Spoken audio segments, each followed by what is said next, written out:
जो मनुष्य अपने विवेक को सुनना सीख लेता है वही सच्चा अर्जुन बनता है। कृष्ण कहते हैं कि विजय हमेशा बाहर नहीं मिलती, कई बार सबसे बड़ी विजय भीतर की होती है। अपने स्वभाव को जीत लेना ही असली पराक्रम है। जीवन तब हल्का हो जाता है जब मनुष्य शिकायत करना छोड़ देता है। जो है उसे स्वीकार कर लेना ही आध्यात्मिकता की शुरुआत है। श्री कृष्ण कहते हैं, जो वर्तमान क्षण को स्वीकार करता है वही ईश्वर को छूता है।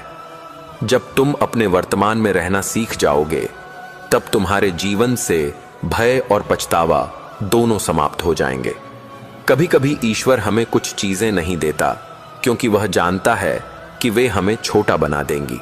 श्री कृष्ण कहते हैं, जो तुम्हें नहीं मिला वह भी तुम्हारे कल्याण के लिए है। जीवन में विश्वास का अर्थ है यह जानना कि हर घटना तुम्हारे पक्ष में घट रही है, चाहे तुम उसे अभी न समझ सको। सफलता का असली अर्थ यह नहीं कि तुम क्या पा रहे हो, बल्कि यह कि तुम क्या बन रहे हो। कर्म का मार्ग कठिन है, लेकिन यह आत्मा को शुद्ध करता है। जो व्यक्ति बिना फल की चिंता किए कार्य करता है वह अपने भीतर अमृता को छूता है। कृष्ण कहते हैं, कर्म स्वयं पूजा है और कर्महीनता सबसे बड़ा पाप। मनुष्य की सबसे बड़ी शक्ति उसका मन नहीं बल्कि उसकी निष्ठा है। जब निष्ठा दृढ़ होती है तो मार्ग स्वयं बनता है। कृष्ण का संदेश है, जो अपने उद्देश्य पर स्थिर रहता है उसके लिए असंभव भी संभव हो जाए। हर संबंध में अपेक्षा दुख का बीज है। प्रेम तब तक सच्चा नहीं जब तक उसमें स्वामित्व की भावना है। श्री कृष्ण कहते हैं, जहां प्रेम है वहां अधिकार नहीं होता। जब तुम प्रेम को देने का माध्यम बना दोगे तब वह तुम्हें भी शांति देगा और दूसरे को भी। कभी किसी की नफरत को अपने भीतर जगह मत दो, क्योंकि वह तुम्हारे भीतर के ईश्वर को ढक देती है। श्री कृष्ण कहते हैं, घृणा वहीं पनपती है जहां आत्मज्ञान अनुपस्थित होता है। जो मनुष्य दूसरों की गलतियों को क्षमा करना सीख लेता है वही जीवन में सबसे अधिक हल्का और मुक्त रहता है। जीवन में जो खो गया उसके लिए मत रो, जो चला गया वह केवल रूप बदला है। श्री कृष्ण कहते हैं, जो चला गया वह कभी तुम्हारा था ही नहीं और जो तुम्हारा है वह कभी जाएगा नहीं। यह समझ लेने पर मोह स्वतः मिट जाता है और मन में संतोष जन्म लेता है।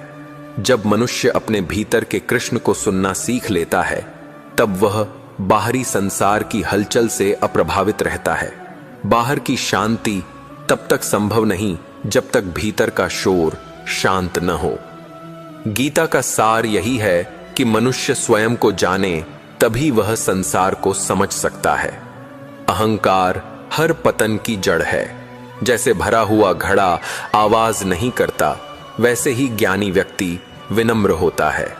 श्री कृष्ण कहते हैं, जो स्वयं को बड़ा समझता है वह अपने ईश्वर से दूर हो जाता है।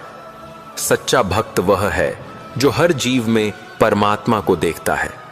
कर्म करते समय परिणाम की चिंता मत करो, क्योंकि चिंता ही असफलता का द्वार है। जब तुम परिणाम छोड़कर कर्म में आनंद लेना सीख जाओगे तब सफलता स्वयं तुम्हारे चरणों में होगी। श्री कृष्ण कहते हैं, कर्म की सुंदरता उसके निष्कपट भाव में है, न कि उसके परिणाम में।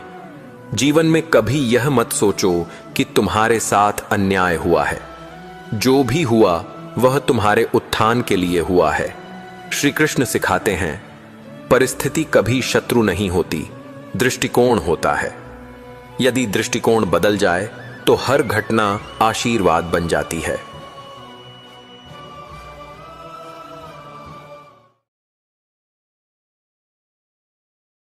जय श्री राधे कृष्ण मित्रों, इस दिव्य यात्रा में आपका स्वागत है। हे कृष्ण, जो भी भक्त आज इस वाणी को सुन रहे हैं उनके जीवन में आपकी कृपा बनी रहे और हर कठिनाई दूर हो। तो दोस्तों, आइए बिना देरी किए